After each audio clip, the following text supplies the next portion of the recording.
Welcome to the Board Perspectives podcast, brought to you by Protiviti, a global consulting firm where we explored numerous challenges and areas of interest for boards of directors around the world. I am Alyse Mauro, and I help lead the ESG and Sustainability practice at Protiviti. And I'm joined today by Michael Vigario from ACT Commodities and Sam Stark from Green Project. Mike joined ACT in its North American infancy. Prior to ACT, Mike worked at several startups in New York City over the prior 4 years, helping to scale and build the financial functions. Mike started his career at Deloitte and Barclays and is a New York State licensed CPA. Sam founded Green Project 3 years ago after working in sustainability at Goldman Sachs. And during that time, Sam saw financial institutions struggling to achieve accurate Scope 3 emission calculations from their portfolio companies and suppliers who tended to be less sophisticated in the greenhouse gas inventory space.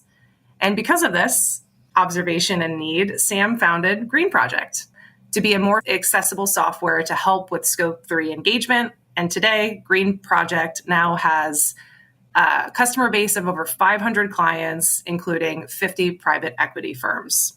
Today, we're going to discuss emissions reporting and hopefully help demystify some of the common fears and misinterpretations that we hear in the market, and also discuss some areas of opportunity. We are joining you today in our personal capacity to share our experience, expertise, and insights with you. And although Mike is a licensed CPA, he is not providing financial advice today. So with that, I'd love to jump into this exciting topic with both Sam and Mike. And if it's okay with you, Sam, I'd love to start with you. If you wouldn't mind grounding us in our conversation today, could you provide a brief summary of what is emissions reporting? Emissions reporting has definitely evolved a lot over time, and I think it is something that can be seen as quite complex from an outside point of view. But put simply, every single company has different emitting activities. So you have business travel, you have your energy usage in your buildings, you have the stuff you purchase, and every single one of those activities has some sort of emissions associated with it. And there are these databases, these scientific databases that pair emission factors that convert every activity you do, whether it's traveling or your energy, into greenhouse gas emissions. And so put simply, it's really a multiplication of your different activities you're doing times an emission factor. And there's been this framework that's been developed over time called the Greenhouse Gas Protocol that provides a standardized way of being able to report on your greenhouse gas emissions, kind of like GAAP for financial accounting. And it's evolved over time, but it's become something to standardize this kind of method of how you actually calculate emissions. But put simply, it's really simply multiplying the activities that you're doing by a certain emission factor to get your greenhouse gas emissions. I think that there's from what I'm hearing, it's a mathematical problem, but it's also, there's an art and a science to it. Mike, I think it might also be helpful to talk about the history of ACT and Green Project and how you and Sam work together. So Sam and I originally met at a Green conference in early 2022. After hearing his initial pitch, I thought, after hearing multiple emissions reporting company pitches, I heard Sam's and I thought, okay, there could be a good partnership here. We could really work together. And so after this, we started working together in some capacity before then moving on to thinking, okay, maybe we can actually grow this partnership from just a partnership to actually being a part of ACT. So after a few months of discussions that I had internally, and then Sam, of course, had with his team, we decided after some trials and tribulations to partner up, and ACT then acquired the majority interest in Green Project and brought Sam and the team onto the ACT family in early 2023. And I think so far it's been a great ride. We see a symbiotic relationship, and I think we have a lot more value to add. That's great to hear. Sam, when you think about the regulatory environment, and how it has changed over the last 3 years, and quite frankly, rather rapidly, how do you recommend to boards and companies, how should they manage to understand this growing set of regulations? And then maybe a two-part question. The second part of it is, Which ones should companies be most concerned about? Two things on this. First, I will say, this is something that more and more companies need to look at from the same perspective that they look at financial reporting. This needs, buy-in and stakeholders from all over an organization. So again, most of the organizations we work with don't have a sustainability person, but whether you do or whether you don't, this is something that involves now, because of regulations, the same level of rigorousness that you need for financial reporting. So you actually need the CFO involved in this decision. You need different stakeholders from HR, from facilities managers, all kind of coming together. And so what I always recommend for companies as a first step is create an ESG task force or ESG advisory board to try to have a starting place that you have stakeholders from various places within the business. After that, it's then exploring what regulations are actually relevant to our business. And there's an alphabet soup of regulations coming out. Luckily, a lot of them follow a lot of a standardization that the ISSB or the International Sustainability Board has kind of converged on. So when you hear CSRD and you hear California, SB 251 and 263, there is a lot of crossover between these frameworks. Some are more intensive, some are less intensive. But one of the great things is around emissions reporting is pretty standardized across all of them. So pretty much all of them require you to report on your greenhouse gas emissions. Some require only scope 1 and 2. Some require you to go all the way to scope 3, which we'll dive into the differences later. But a good starting place for any of these frameworks is just start reporting on your emissions. After that, then you have to kind of see which ones we're going to be in scope 4. And all of them have different filing requirements and different areas. What I will say is, if you are a large corporate, there's a good chance if you're doing business in California or you're doing business in Europe that you're going to be under one of those regulations. But even if you're not one of these really large corporations, you still might be under these regulations more indirectly, because a lot of these large corporates are going to have to engage their supply chains for both climate-related risk and for their emissions data as part of this kind of scope 3 problem we always hear about. And because of that, you might be a private company saying, I'm not going to be under, I don't hit the revenue threshold for California's regulation, but a California regulated company might need to request this data from you as a private company or even a smaller business. And that's been something that we've seen coming increasingly in focus. And so one thing that I always recommend is create a task force, and it won't hurt, no matter what regulation you're under, to start tracking your emissions as a starting place. And then you might have to do supplemental things to that. When we say there's a lot of crossover and convergence, it's easy to say that, but we're actually seeing it now. 2 years ago, you looked at the regulatory landscape, you looked at frameworks and different guidance requirements, and there was 10, 20 on a page. And now what you're seeing truly is that convergence. And you already mentioned ISSB, great guiding force there. And then when you think about maybe the hardest to comply with, the easiest way to say it, if you start with that regulation and you work your way down, there is significant crossover. Is that a fair representation? Yes, definitely. I mean, I think that is definitely the way to look at it. I mean, for instance, if you're under CSRD regulation, with this kind of double materiality assessment that you have to do, and I know we're throwing around a lot of different terms and words, but it is probably going to be the most rigorous that you're going to be doing out of any of these different frameworks. And most of the data that you use for that can also be used for California's regulation or Australia's or any of these other sorts of regulations that have come out. So I would definitely take kind of this, bird's eye view of saying, let's start with what are all the different requirements. And really what that requires is you to do some sort of a materiality assessment. And that could be with an outside consultant, or that could be just with internal stakeholders. You need to find out what data are we even needing to be collecting, as a step. I know for almost every framework, you're going to have to be collecting emissions. So it doesn't hurt to start doing that. But there's some additional metrics you're going to have to figure out. And this materiality assessment can really help you kind of figure out good starting places. And I know that can be overwhelming for a lot of businesses who have lots of different priorities going on, but we're in a phase where everything is changing from a good to have, and it's good to have a program, to a must have.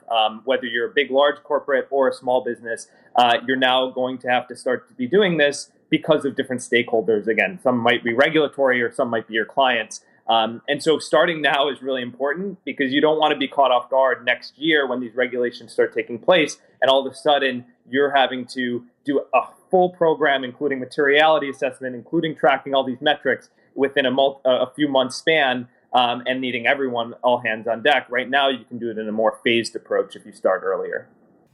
Mike, when you think about the past 3 years for you in your role as the North American CFO, how has it changed given the evolving and enhanced regulatory landscape for sustainability, specifically under, the financial purview?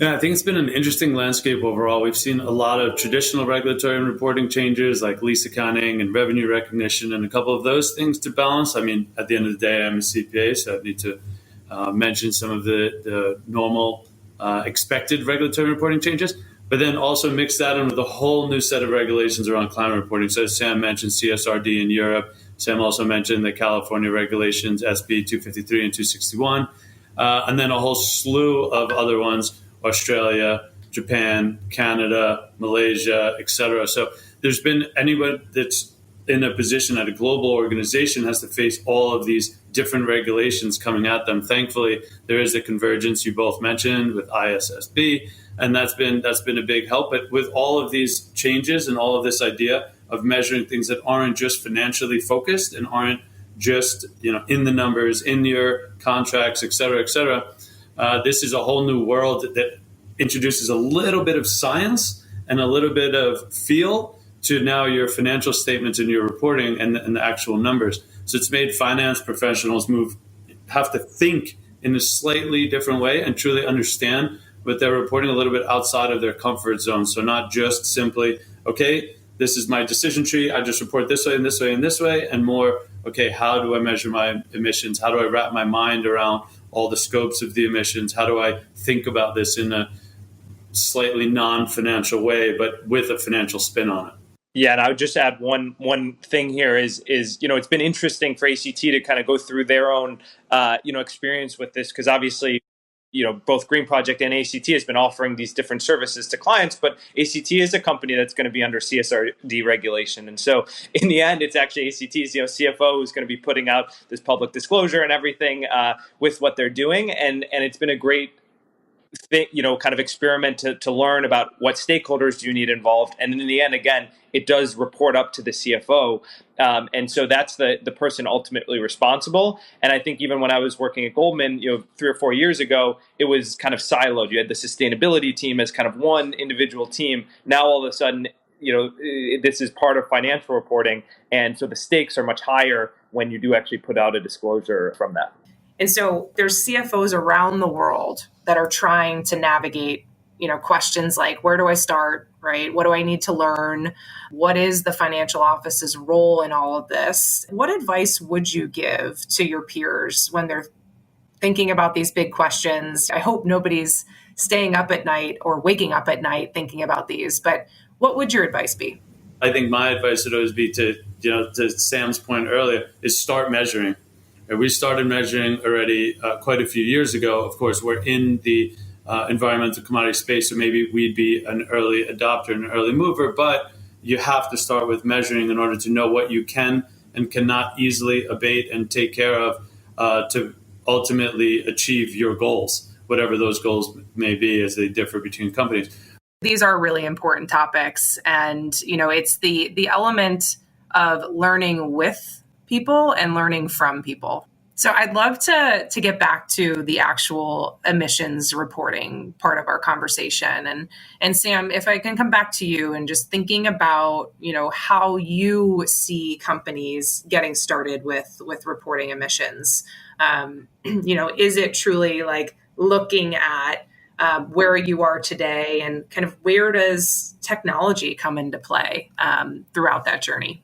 Yeah. So, a company's emissions, as I was mentioning, in the beginning, it sounds simple, right? It's the activities you do multiplied by an emission factor, but those activities are a lot, right? So scope 1 and 2 emissions are broken into these different categories called scopes. And scope 1 and 2 are considered your operational emissions, and they're a bit more straightforward. It's like the fuel you're burning on site or from your company-owned vehicles. It's the electricity you're consuming, the natural gas you're consuming for your buildings. And so that I think a lot of places can get their minds around, but it still can be a ton of data because you might have 50 or 100 or 500 buildings. And so it's a ton of data to be ingested.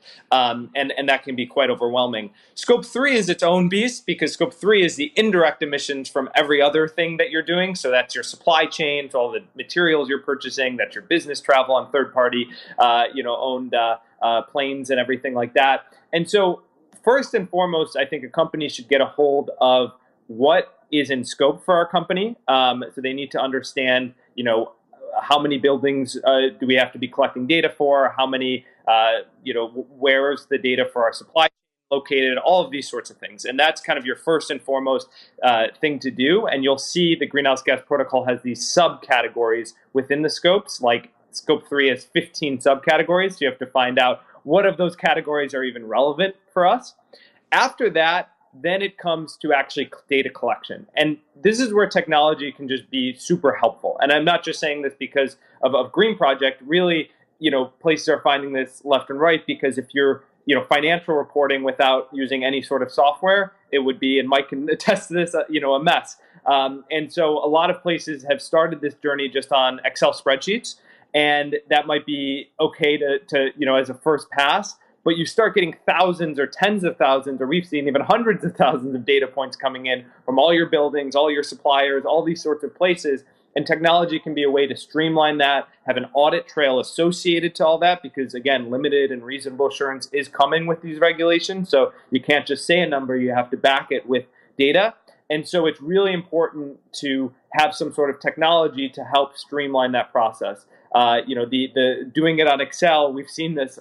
Mistakes happen all the time. We've seen it even from the best of consultants and things like that who aren't purposely trying to do an error, but there's just so many data points coming in that it's easy to make a mistake. And so that's where I see technology becoming super important. So the Scope 3 challenge, right? Is it as scary as everybody thinks it is? Well, yes and no. So Scope 3 is where emissions reporting differs a bit from financial reporting. Is there is a methodology behind things, but there's a bit more flexibility. Financial reporting does have some flexibility, but I'd say less than emissions reporting. So Scope 3, for instance, there's a few ways you can do it. One way you can do it, which I call like the easy method, and you can still get audited for this, but it's not going to be very insightful, is called the spend-based approach. And this is where you're looking at all your expenditure, from your general ledger on all of the different items that you purchased. I spent $50,000 on technology equipment or whatever it might be. And it's associating that spend data to an emission factor. Again, you're going to be directionally right with your emissions, but it really doesn't help you, especially if you're looking to improve emissions, because, it treats every computer you buy the same or every material you buy the same from a supplier. And some suppliers are greener, some suppliers are less green. And so in the end, that is too much of an estimation approach, but it is a good place to start. And so most companies, I would say 99% of companies start with this approach. You can get audited, and it's a way to get an idea of your emissions. But the next step is really going in deep into your kind of biggest emitting areas. And there's two ways you can do this. You can do a product carbon footprint, so you can do an analysis on the specific product you're doing, or you can do a supplier given footprint where you actually engage your supplier that you're purchasing from. So if you're buying, computers from, Dell or whoever, you'd actually send out a request from Dell and capture the data from them directly. And that's a really, good way of doing this, because as Dell improves their emissions or any company improves their emissions, then you'll be able to lower your own emissions over time. And so that's kind of the supplier given approach. And that's where, kind of you head towards the gold standard. And that's where we, really focus at Green Project. But I wouldn't say don't start there, because that is overwhelming, because you could have tens of thousands of suppliers. You have lots of data coming in. So starting with the spend-based approach is much more manageable as you're doing this for a first time. And I don't think actually that overwhelming, because again, it's just pulling your spend data. Mike, just to come back to maybe your personal evolution around Scope 3 and how it's evolved over the years. Yeah, I'd say Scope 3 for me was actually a pretty difficult concept to grasp. why should I, as company A, have to worry so much about what people do with my product, or how I paid certain vendors in order to get certain pieces of my product, or how it was transported to me, or so on and so forth. And why do I care about the emissions that I financed? And just all of these things were a little tough for me to grasp initially. But because usually go back to the numbers and fact base and all of that. But now there's a little bit of a theoretical nature being introduced to it, to Sam's earlier point. And now Scope 3 made it a little bit more of a difficult, more theoretical topic. But of course, knowing that you just need to understand it. It's something that is out there, and you need to understand it. It's being talked about in regulatory circles and in reporting circles. And so, again, kind of the same.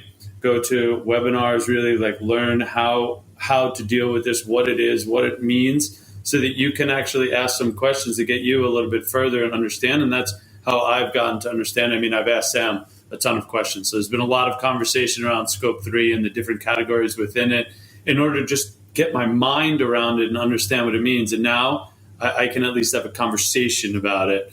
And now I know the spend-based approach even exists. Right? If we go back in time a little bit, didn't even know something like that existed. And, but then the traceability of your suppliers and everything gets pretty complex pretty quickly. But I think understanding the reasoning behind it and the categories and all of that and the logic behind it just help me grasp it and really understand what Scope 3 is, and then be able to move into actually talking about it. Mike, when you think about emissions integrity, and specifically when we start talking about assurance, what's the first word that comes to mind for you as a North American CFO? Yeah, so the first word is probably expensive, because I think all of these new regulatory requirements, all these reporting requirements, all come with dollar signs. And I think that's a tough thing to wrap your mind around at first, is why do I need to spend more money in order to do X, Y, and Z? And then also, not to mention all we've been talking about before, where you don't necessarily understand it, and now you also need to spend money on it. And so it really is a little bit of a tough pill to swallow. But I think, if you don't have the assurance part of it, then it kind of becomes the Wild West, where everyone's just writing whatever they want to write, and you have no comparability between what I'm writing in my report, what Sam's writing in his report, and what you're writing in your report, Alyse. And if there's no comparability, then why are we doing it? It kind of just becomes a little bit of everybody just does whatever they want, and fine. But so I think it's important that we have that assurance piece to maintain the integrity of the entire reporting structure. So I think it's come a long way. And I think thanks to, a lot of the companies that have come up and done some pretty great work around climate tech, it's also gotten cheaper. So as with almost everything that's technologically advancing, you start out where things are incredibly manual and you need a consulting firm to come in with pen and paper or a million Excel spreadsheets and come up with some ideas. And now a lot of this can be automated, and we can use, smart things. We can even, if we touch on buzzwords, machine learning or AI, but, even just formulas and coding, in order to get us to a place where it's not quite so manual. And now the price point also decreases, so to make it more achievable for the general companies out there. So I think those are the important thoughts that come to mind. So I start with terrible things, spend more money, scary, and then we get to where we've gotten to a more efficient place and so much more achievable. Yeah, and I would jump in and say that, the Green Project, at least our mission has always been making this accessible and user-friendly for the businesses who can't afford some of these really, really expensive, whether it's softwares or consultants and everything. But there is a business case here. So it's not just, how cheap can we get our reporting and everything here. There's a business case more and more for clients that their own stakeholders and clients are requesting this from them. And so if you want to start doing business with some of the largest corporates in the world who have these big, ambitious climate goals, you need to start yourselves having your own reporting and climate goals as well. And that's where we're starting to see this kind of, trickle-down effect from the large corporates making commitments, and then their Scope 3 going to all their suppliers or all their portfolio companies.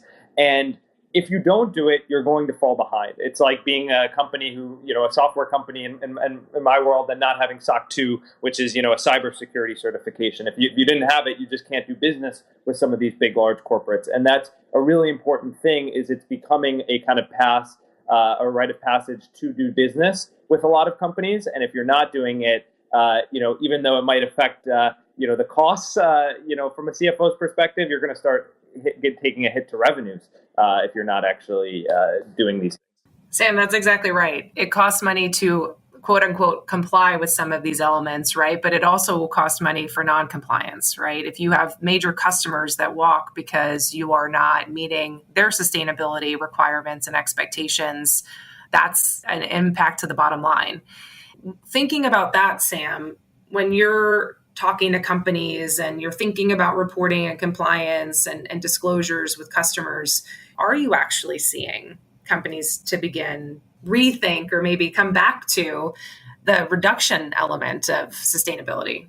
Yeah, that is, in the end, obviously, part of this is disclosure, and that's what the regulations are forcing places to disclose. But the reason it's becoming a disclosure is, in the end, for places to start making decisions based on this, whether financial decisions from investors or client decisions from who companies want to work with. And the reason for that is because the end goal is to improve and reduce emissions. And you have initiatives coming out like the Science-Based Targets Initiative, that is having companies actually commit to reducing their emissions and aligning with like the Paris Climate Agreement goals. And so if your only goal is just to disclose, that'll help you to check the box on the regulatory part, but it won't help you to check the box on the actual stakeholders who want to see actual improvement. And so companies need to have this. This is why it's such a journey, because the first part of the journey, again, is just finding out what are our emissions, what do we need to be tracking, what is in scope for us. But the next part is, now what? It's not just, let's continue to just track, it's let's improve. And that's been always the thesis with Green Project plus ACT, is because ACT is always focused on the reduction side, and we've always focused more on the disclosure side. And that's a really important part, that there is these two sides of the equation. And the earlier you start disclosing and everything, the earlier you can start having a climate transition plan or a climate reduction plan.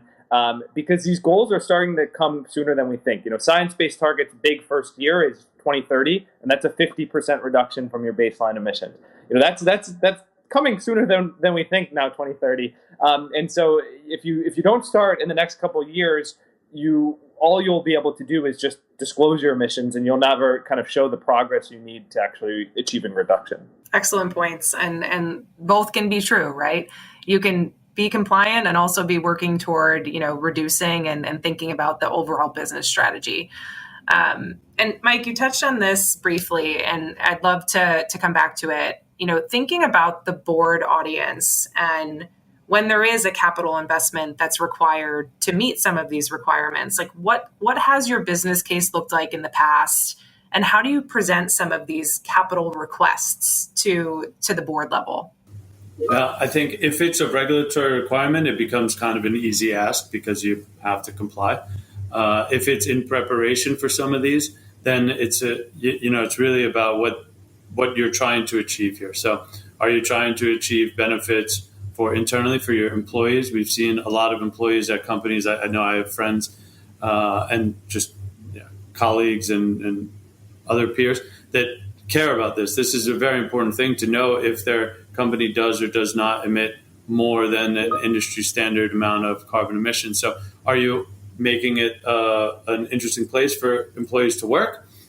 Is your consumer base incredibly focused on this? Is your private equity fund that's funding you focused on this? Are the capital markets focused on this? So it depends on who exactly your stakeholders are and how you want to frame it. But ultimately, since we've gotten to a point where you can achieve a majority of these goals for a relatively low cost, then it's been a much easier sell in the beginning. And from the employee perspective, it's also incredibly important because those are the people who have to get you the information. So it's those corporate sustainability teams that are then reaching out to the office managers, or then reaching out to the HR team, or then reaching out to the procurement team. And so there ends up being a lot of different hands in the pie. And so you need the teams to be bought into why you're doing this, how you're doing this, and how this ultimately benefits the company as a whole. So the analysis could be a bit complex depending on who your stakeholders are, but it really does have a lot of stakeholders and can give a lot of benefits just having this information at hand. And similar to what we've been talking about earlier, that first step is always the measurement. So measuring, you basically can't go wrong. It's something that everyone is going to eventually need to do. And so why not start there? And then that's a small ask and a small spend. And then you have incremental spends on top of that. So you can also treat this stepwise so that you're not asking for a big bang, $200,000 expense all of a sudden for something that's a bit abstract and not regulatorily required. You can treat this little by little and take small steps. So, Mike, you were just talking about the board audience, and how to kind of ask for that capital investment and doing it in phased approaches so that it's not this significant lump sum of money. And what do you think about by doing that, right? There's also a board education and awareness component to it. So like doing it in a phased approach, have you found that the board has really reacted nicely to that? Yeah, we have a pretty knowledgeable board, of course, because we're in this space. And so they already know a lot about this. But I think when I've had conversations with others sort of outside our space, there is an educational component to this. And I think since it's still the early days and not regulatorily required, and it's a pretty nascent industry and not just way of thinking in general, there's not a lot of experienced board members that have a lot of knowledge about the topic. So it is up to CFOs to get knowledgeable about things just like any other regulatory requirement that's coming. It is the responsibility of CFOs to speak to their peers, to know what's going on, and then also make that case and bring people along in that stepwise way to make sure that everybody feels comfortable with the decisions they're making and feels like they actually understand what we're trying to achieve by measuring or hopefully by abating, whether that's by going into our supply chain and, purchasing offsets or purchasing RECs or making sure that we have the most efficient routes for our trains or our vehicles or what have you, or, avoiding airplanes when you could take a train instead. There's all these small changes that we can make, but we all have to understand why we're making them and how it's impactful. So that educational piece is actually really important. Yeah, I definitely say, we've worked with probably over 500 CFOs, with Green Project. And every single time when we have the most successful use cases, it's when a CFO is truly bought in and is engaged in the process. They don't need to be doing all the data collection, from every location and everything, but they do need to be involved in the process and understand what's going on. If they're just simply passing this on to other stakeholders and just getting a report, in the end, that will cause issues when it comes time for actually reporting or actually improving or actually trying to get stakeholders involved to make changes. So I definitely think the CFO should have this as one of their hats, which I know they have many, and really understand what is actually the process for doing this. I think one of the things that I like to have people just think about is when you are sitting with a CFO at any company, right? Have you ever heard a CFO say, that financial metric, that number is close enough, right? Like quite literally never, right? That never happens. And so, it's on sustainability teams, it's on the entire enterprise to make sure that the CFO, the board, right, the enterprise is comfortable with these topics. It's no longer a singular responsibility. So to close out our conversation today, Mike, what are 3 key takeaways you hope our board audience leaves here with today? Yeah, so I think the first one, if I go back to the accounting background, emissions reporting is, I can tell you from experience, not any scarier than lease accounting and the reporting that goes with that. 100% not any scarier. So this is definitely something that maybe it's just an educational piece, but totally doable. Another one I think is, like we kind of started out with, start measuring, because why not? there's really nothing to lose here. You might as well start measuring it. It seems to be gaining more and more momentum, so that's a great first step, and also not particularly invasive. And the third one is make sure you stay up to date with educating the organization as a whole, so both educating up and down, educating to the board and then down to the employees to make sure that everybody knows that they play a part in this, because ultimately they do. When you're collecting information, you need something from almost everyone. And then it also helps to stay up to date with peers. That way you just know how everybody else is going about it, and it helps you maybe manage your own way to do it. So those would be my takeaways. Yeah, I mean, I would just add, think about stakeholders and all the different stakeholders involved, both currently and potentially in the future. So think about what clients you have. Are those clients who are committing to these different things like science-based targets? If so, you are definitely going to need to be disclosing and having a climate reduction plan in place.